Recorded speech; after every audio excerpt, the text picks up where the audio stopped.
बाबा, तुम्हाला अजून काही पाहिजे काय? काही आणून देऊ का तुम्हाला? नाही नाही, काही नाही पाहिजे बाई. जेवणही झालं आणि चहाही झाला. आता नाही काय, थोडा वेळ आराम करतो म्हटलं. आता तू या इथं अजूनपर्यंत आली नाही तर जराशी पाठ मोकळी करतो. सकाळपासून त्या मजुराच्या मागं उभं राहू पाठ दुखून राहिली. मी आराम करतो. जर तुला काही लागलं इकलं तर मला आवाज दे. हा, मी रूममध्येच आहे म्हटलं. आराम करतो आणि पाय तू. नाही तर तूही आराम करून घे ना थोडा वेळ. हा, माझ्या मागं मागं किती वेळची घुमून राहिली. नाही नाही बाबा, आता तर साजूळीचा टाइम झाला. आता कुठं? आता काहीच नाही होत म्हटलं. तुम्ही जा ना, तुम्ही करा ना आराम. आता तुम्ही सकाळपासून वावरात गेले होते, तुम्ही करा आराम. मी पाहतो. आता आईचा याचा वेळ होऊनच राहिला. झालं असेल ना आईचं तिकडचं दवाखान्याचं काम, वहिनीला येऊन गेली तर. आता येई नसते एवढ्यात. जा तुम्ही आराम करा. आई आली म्हणजे मी तुम्हाला सांगून देईन. आई आली तर. बरं बरं, मी करतो मग आराम. हा, माय बाबाचा जीव थकून जाते.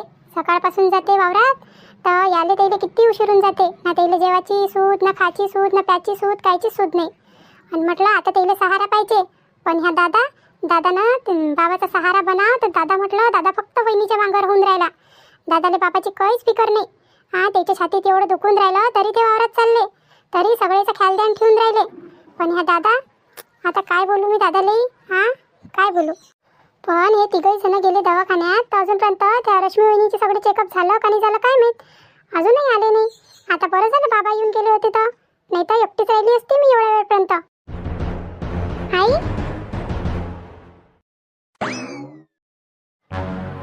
अरे काही बोलले नाही, काही नाही. दादा वहिनी सरळ चालले गेले. असं काय निघालं? दवाखान्यात काही झालं काय? आई, काय झालं आई? केवढी रागात दिसून राहिली तू. काय झालं असं?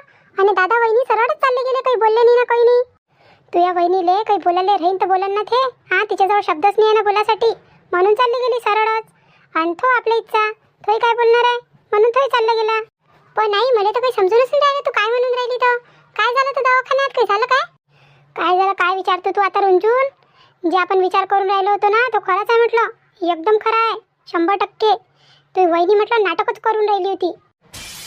काय काय बोलून राहिली बाई तू? खरंच काय हो? पाय ना किती खोटी बोलून राहिली होती आपल्यासोबत. माझी तब्येत बरोबर नाही आहे आणि माझं काही बरोबर नाही आहे. माझं डोकं दुखते, माझं पोट दुखते. त्या पोराला विचारात पाडलं. ते पोरगं म्हटलं तिच्या विचारात राहू त्या दुकानातही काही ध्यान नाही लावून राहिलं होतं. तिच्यातच होतं सगळं काही. आणि ते म्हटलं ते मस्त मोबाईल पाहून राहिली आणि मस्त झोपून राहिली. तिला काहीच टेन्शन नाही, ना घरादाराचं, ना कामाचं, ना नवऱ्याचं, ना कोणाचं. आता असं वाटे का नाही बा मलाच असं काही गलतफहमी झाली असन. मीच अशी बेकार काही विचार करून राहिली असन तिच्या बाऱ्यात. म्हणून नाही म्हटलं चल एक वेळा दाखवूनच देतो.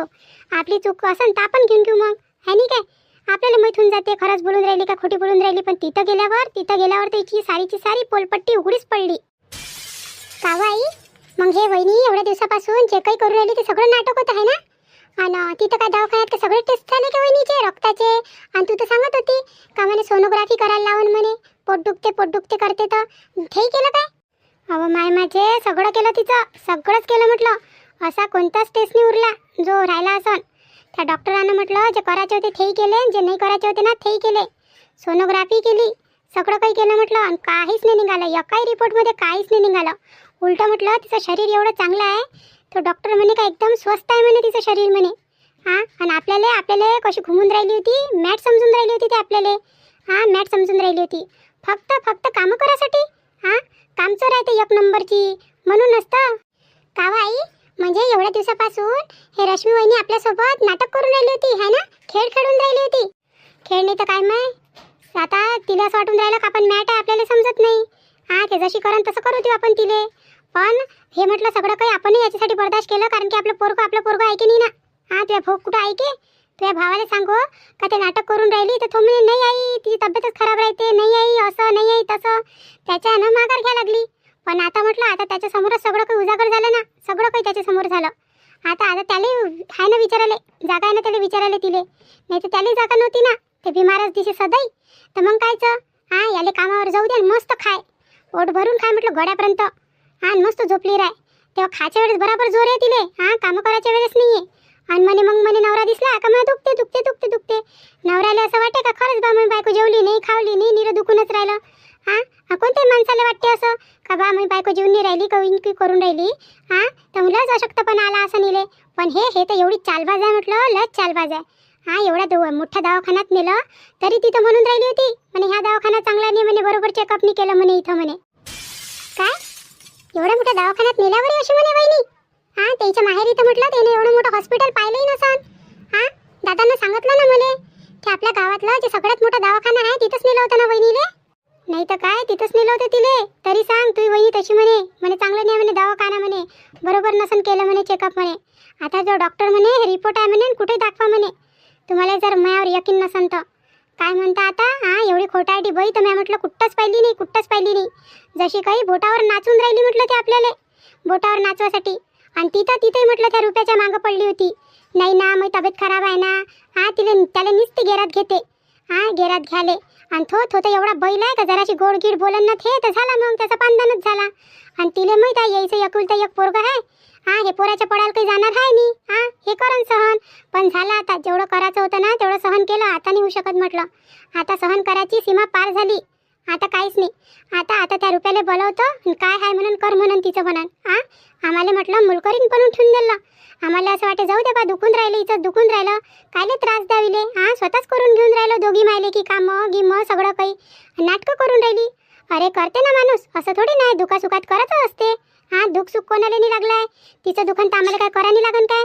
पण म्हटलं हे असे नाटकं कोणत्या कामाचे. हा 1.5-2 महिन्यापासून जसं काही मॅट करून ठेवून दिलं.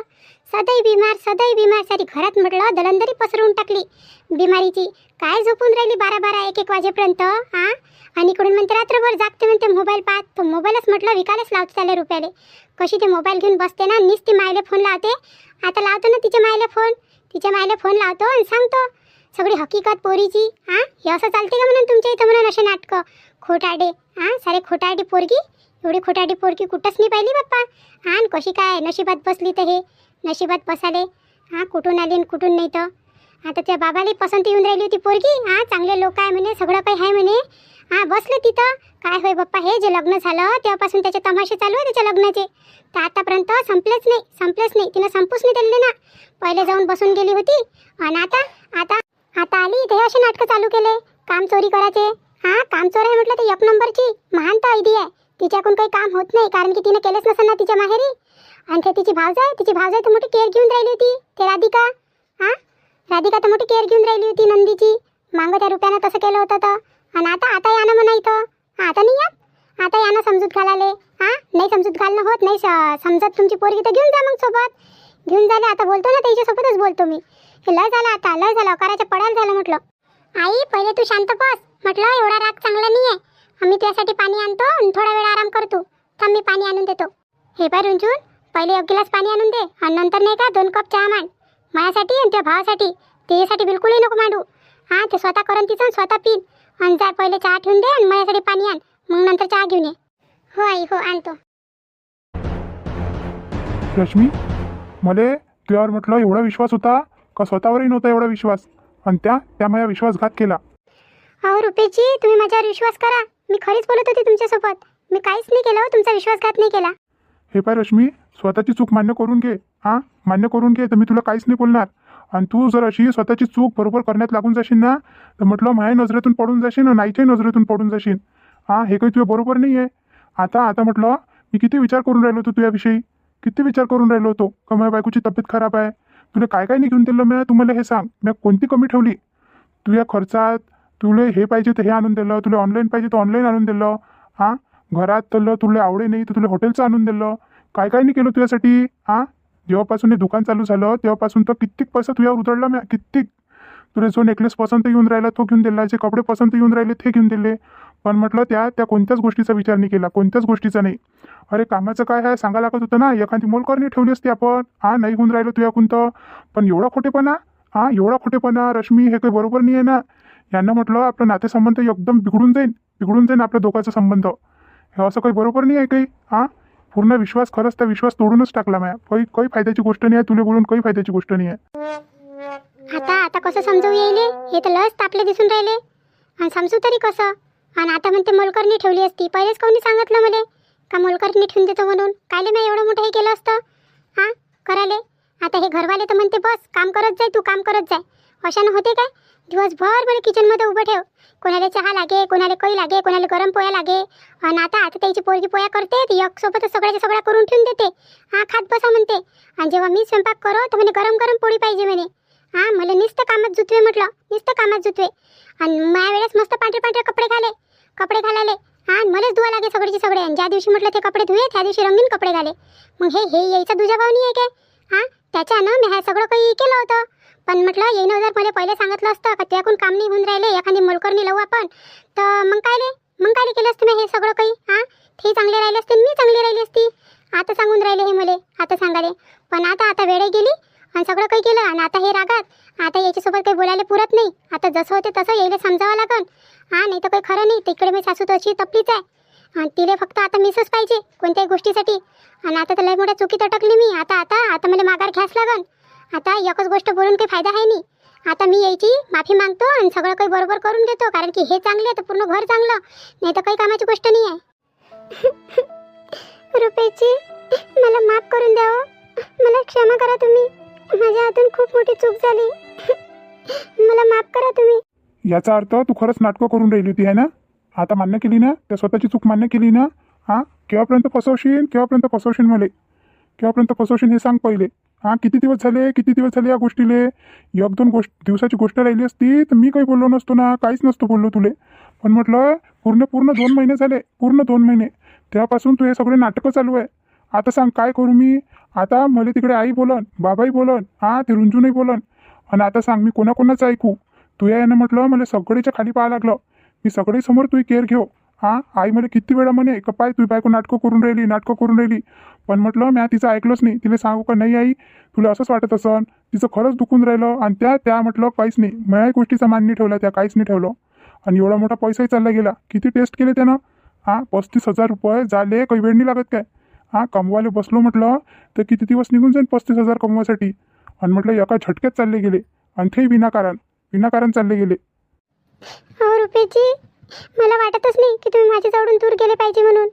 फक्त तुमच्यासोबत राहण्यासाठी मी हे सगळं काही केलं. कारण की जेव्हा मी बिमार होती, तुम्हाला बिमारीचं सांगू तेव्हा तुम्ही वेळोवेळी घरी ये, मला औषध आणून दे, माझ्याजवळ बसे, हां माझी किती देखभाल करे तुम्ही. मला हे सगळं आवडत होतं. कारण की मी तुमच्यावर खूप प्रेम करते. मला वाटतच नाही की तुम्ही दूर गेले पाहिजे म्हणून. त्याच्यासाठी केलं मी सगळं काही. कामाचं तर काहीच नव्हतं. आणि म्हटलं तुमच्यासारखा माणूस मला दुसरा भेटणारही नाही म्हटलं. खरंच तुम्ही खूप चांगले आहात. पण रश्मीस हे सगळं काही बरोबर आहे, पण ते काही केलं ना ते चुकीचं केलं ना. मला सांगा लागत होतं तुला माझ्यासोबत राहायचं आहे तर. हां तुला माझ्या दुकानात नेलं असतं, दोघंही जणांना तिथं बसून दुकान पाहिलं असतं. हां हे अशी कामं कायले केले? मला माहीत आहे तुझ्या जीव मायात लय जीव लावतो तू मला. म्हणून मी मन नाही करत तुझं मन दुखवाले. हो रुपेची, जे काही झालं ना ते विसरून जा. आपण नव्यानं जीवनाची सुरुवात करू म्हटलं. आणि काही भलते सलते डोक्यात विचार नाही नका आणू. आणि पैशाचं काय आहे, पैसे आज ना उद्या येऊनच जाईल. एवढी मोठी दुकान लावली तुम्ही, त्याच्यातून काही ना काही तर भेटनच ना. असं राहते म्हटलं, जरा असं लढलं का बरोबर माणूस जाग्यावर येते. आता करणं म्हणा माझ्या सासूला काय करतं, तिथं मोठ्या गोष्टी ऐकून राहिल्या होत्या मला. हां आता घेतलं म्हटलं मी गेरात घेतलं. आता काही नाही होत. आता बरोबर सांभाळतो मी सगळ्या गोष्टीले, बरोबर सांभाळतो. आणि आता कायचं टेन्शन आहे मला. पहिले तरी म्हटलं सासऱ्याच्या जीवावर खाऊन राहिलो होतो तर त्याचं ऐका लागे. आता एवढी मोठी दुकान आहे माझ्या नवऱ्याची, आता कायची कमी आहे. आता तर म्हटलं याच्यासोबत नाही राहिली मी तरी मला भागते. मला कायचं टेन्शन आहे. दोघं नवरा बायकोचं केलं आणि राहिलं. हां पण पहिले ह्या रुपेशरावचं बरोबर जागेवर आणायला लागन, मानसिक संतुलन. नाही तर येईल जेवढा राग होता ना मयावर तो दुप्पट होऊन जाईल. आता कसं येईल प्रेमानं लाडून पुडून समजावं लागन, आहे नाही काय? नाही तर काही खरं नाही आहे मुळे. हां पहिले येईलच घ्या लागते म्हटलं. येईलच पदरात घेतो, त्याच्यानंतर पाहिजे ते येईल काय आहे तर. हे पाय रश्मी, तुला ते एवढं सोपं वाटून राहिलं ना, ते एवढं सोपं नाही आहे म्हटलं. दुकान लावून दिली याचा अर्थ असा नाही की आपल्या हातात पैसा येऊनच जाईल. हां केवढी मेहनत करावं लागते, तेव्हा कुठं ते कपडे विकले जाते आणि तेव्हा कुठं 2 पैसे हातात येते. आता एखादा म्हणा 35,000 रुपये चालले गेले आणि बाबांना म्हटलं एवढा मोठा पैसा लावून ते दुकान लावून दिली, पण त्याच्यात काहीच नफा नाही भेटून राहिला. आणि जेवढाही नफा आला तेवढा म्हटलं मी तुला सामान गिमान आणण्यात सगळा उधळून टाकला. आणि आता जर मला बाबा हिशोब मागन तर आता मी कुठून देईन? हां आणि त्याच्यात तू हे असे खोटा अटेच आहे. हां हे तर काहीच नाही म्हटलं, काहीच नाही. हे तर पूर्ण डोक्याच्या वरतून चालले, डोक्याच्या वरतून झाले. कधी तर असं वाटून राहिलं का काय आईले काय तोंड दाखवू मी, बाबाले काय तोंड दाखवू. हां त्यामुळे कुठचंच नाही ठेवलं. आता तुले पाहिलं तर आईले राग येते, आईले पाहिलं का तुले राग येते. काय करावं मग आता? हो रुपेशजी, आता हे चूक नाही होणार ना. आता मी सगळं सांभाळून घेईन. तुम्ही काही काळजी नका करू. फक्त मला एक वेळा माफ करा तुम्ही, फक्त एक वेळा माफ करा. हे पाय रश्मी, तू मला माफी तर मागून राहिली आणि शेवटी म्हटलं तुम्ही बायको होय, मी तर तुला माफ करूनच देईन. पण म्हटलं आता ही गोष्ट आईची आणि रुंचूंची झाली, कारण की सगळ्यात जास्त हाल याच्यात आईची आणि रुंचूंची झाली म्हटलं. फक्त तू यानं झाले. आईचं वय आहे का आता एवढं काम करायचं? तरी त्याला असं वाटले का बा आपली सून बिमार आहे तरी आई करून राहिली होती. आईले किती टेन्शन असन. तिकडे रुंचून म्हटलं दिवसभर काम करत राहते, आणि मी उलटा तिला बोलो का तुझी तब्येत खराब आहे, तुला म्हटलं इथं नाश्ता आणून दे, जेवण आणून दे, सगळं पलंगावर दिलं दोघींनी. आता तू माझी गुन्हेगार नाही आहे म्हटलं, तू त्याची गुन्हेगार आहे. आता तू त्याच्यासोबतच बोल. मी याच्यात काहीच नाही करू शकत. माझ्या हात वरत आहे म्हटलं, आता वरत आहे माझ्या हात. जरासं माफी मागून राहिली ती किती गोष्टी करून राहिला म्हणावरा. बायकोच्या इकडून बोलणार नाही म्हणते. आणि येईन एवढे मोठे कामं केले होते तर तेव्हा मी येईले माफ नव्हतं केलं काय? येईले क्षमा नव्हती दिली काय? आणि आता म्हटलं मला म्हणून राहिले का आईले आणि बहिणीला विचार म्हणते. त्याच पण म्हणते तू या सगळं काही. म्हणजे याच्या हातात काहीच नाही म्हटलं, काहीच नाही याच्या हातात. हे कठपुतलीसारखेच आहे, कठपुतलीसारखे राहिले. जाऊ दे आता गलती केली तर आता थोडंसं नरमच राहा लागन. नाही तर असं राहिलं तर अजून ते माझी सासू म्हटलं जास्त चढून जाईन. आता जराशी नरमच राहा लागन आणि घरचे गिरचे कामं करा लागन. नाही तर मग अजून ढवरव म्हटलं माझी सासू टोमणे देईन. टोमणे द्यासाठी काय करावं आता? म्हणतं असं करून राहिलं का थोड्या दिवसासाठी माहेरीच चालली जातो. हे जराशी कटकट तरी कमी होईल, कटकट कमी व्हायले. जाऊ दे, पण आता पाहतो तिकडे जाऊन काय आहे तर. मी नाही जात आता, जाऊ दे. आताच नाही जात, आताच आली तिकडून. अजून बडबड करन, तिकडून तपूनच आली माझी सासू. येईलेच म्हणतो जा, काय करू म्हणते काय नाही तर विचारून या म्हणून. हो रुपेशजी, मला क्षमा करा ना हो. आणि आईबरोबर बोला नाही याविषयी. बोलून तर पहा. तशाही म्हटलं सासूबाई लयच गरम होत्या. त्याच्या मनात काय विचार चालला काय माहीत. जरासं बोलून पहा ना त्याच्यासोबत. बरं हिंमत तर नाही आहे, पण बोलून पाहतो काय म्हणते ताई. थांब. आता काय माहीत काय करते दोघं मायले तर. काय विचार करते, काय फैसला करते तर माझ्याविषयी. मला तर काही समजून नाही राहिलं कसा तालजोड लावू आणि कशी कोणती कुकडे चिटकावू. मला तर काही डोक्यात नाही येऊन राहिलं. भांबलल्यासारखीच होऊन गेली मी. पण काही ना काही तर तालजोड काढाच लागन याच्यातून. आणि सध्या टेटरचं आहे करणं काही जमत नाही. आता म्हटलं जेवढं नरमीनं घेतलं ना तेवढं चांगलं होऊन जाईल. जेवढं नरमीनं घेतलं तेवढं. कारण की जास्त टेटरचं आहे केले का मग हे माझी सासू म्हटलं अजून टेटरचं आहे करून माझ्यासोबत. आणि जर हिनं काही वाईट सईट कदम उचलला आणि माझ्या घरी फोन घेऊन लावला तर म्हटलं आता तिथं पहिले एकच वहिनी होती, आता दोघी वहिनी आहे. मग म्हणून का आम्हाला गोष्ट सांगते म्हणून फोनवर म्हणून. आणि आता म्हणून स्वतःच्या घरातच अंधार पडला आहे म्हणून. आहे नाही काय मला बोल होऊन जाईल म्हटलं तिकडे. आता स्वतःला सांभाळतो आणि यायचं ऐकतो. नाही तर काही खरं नाही मग. थोडीशी नमती घ्यास लागन. आता ह्या रुपेशजीलाही म्हटलं एवढी माफी मागितली तर रुपेशजी म्हणते आईवर आहे म्हणते सगळं काही. तर मग आता आईसोबतच चांगलं राहा लागन, नाही तर काही खरं नाही. तर पहा मंडळी, आता सासूबाई गेल्या सिलेंडरसाठी, पण अजून याचा काही पत्ता नाही. आणि तिकडे रश्मिताईच्या सासरवाडीत काय चालू आहे ते तर तुम्ही पाहिलंच आहे. आता पुढचा एपिसोड नक्कीच पहा. आणि तुम्हाला आमच्या व्हिडिओबद्दल काय वाटते ते प्लीज आम्हाला कमेंट करून सांगा. आणि आम्हाला नक्की सबस्क्राईब करा, कारण की आपले सबस्क्रायबर खूप कमी आहे. आपले लवकरात लवकर 1000 सबस्क्रायबर पूर्ण झाले पाहिजे. तर प्लीज सबस्क्राईब करा तुमच्या राधिकाला. आणि तुम्हाला जर आमचे व्हिडिओ आवडत असेल तर लाईक, शेअर आणि कमेंटसुद्धा करा. हाय पै द्या. आता राहिली सगळ्यांची नावं घ्यायची वेळ. आता सगळ्यांचे आपण नाव घेऊन घेऊ ज्यांनी आपल्याला छान कमेंट केली आपल्या माय बहिणीचे. तर चला तर मग.